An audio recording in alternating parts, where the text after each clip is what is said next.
welcome to another episode of Killer Projects. What you're looking at here is the 2024 Ford Mustang Dark Horse Edition. This one will not be coming out this year, but this is one of the cooler Mustangs that they've come out with in the last handful of years. We'll get into that in a second. This is the regular Mustang for the year. The Mustang for 2023 will be starting around $29,165. The Mach 1 will go up to a starting price of $57,965, all the way up to something more like the Dark Horse that has an $80,800 starting price tag. The 5.0 GT, which you're looking at here, has a V8 that puts out 450 horsepower and has a combined MPG of 19 miles per gallon.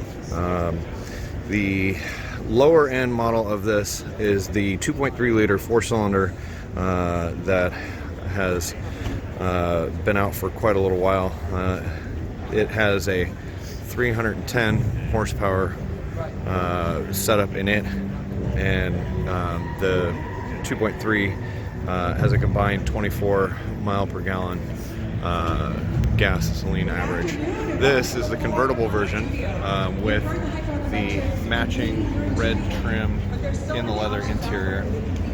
This also has two integrated screens in the dash that have a curve in the middle of them. Also, like the Bronco Sport, the screens stick out above the height of the dash, which I absolutely cannot stand because it blocks your field of view. So see how the screens stick up a little better there. It's nice to have two giant screens that have a curve in it as the way they do, but having a screen sticking out past the top of your dash is just a dumb design to call attention to the fact that there's screens in it. Also, the rear has no real room for anybody behind them, which is normal for these. So let's look at the Dark Horse. 24 Dark Horse. It has a 5.0 V8 that puts out 470 horsepower. It's still showing there's a Shelby model that'll make 750 horsepower. They don't have one of those here for us to look at, even if they are making it.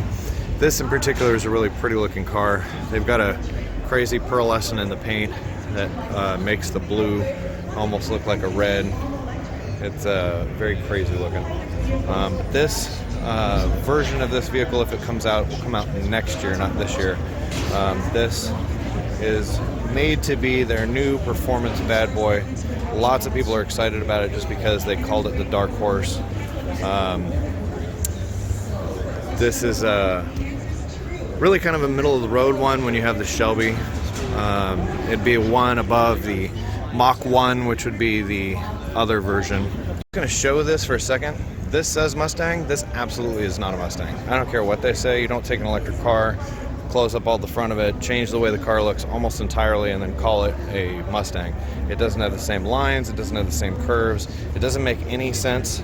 Calling it the Mach-E Mustang is nonsensical. It's an electric car. They just are jumping on the badging of the Mustang popularity.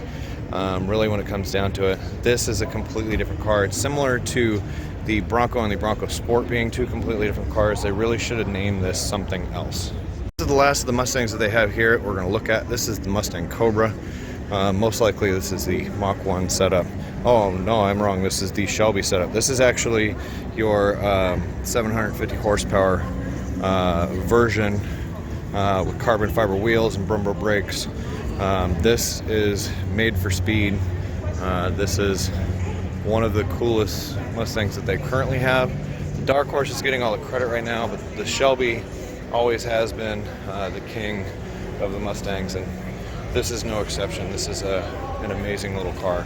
This is the inside of the Cobra Shelby. This is a fairly simple setup inside, more done for performance and function. Gauges like your boost pressure and your temperature. Small touchscreen in the center, really logical and makes sense. A couple of switches for some modes. Race seats, really very obviously Recaro race seats without even having to see the badge in the back of it.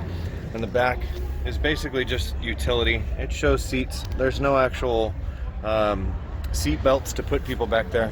This car's made for racing. This is a much more set up for performance car. That's it for the Mustangs. Hope we helped you in some way, shape, or form if you were looking and checking out some of these things. This one in particular is one of my favorites because I know it's a 750 horsepower monster.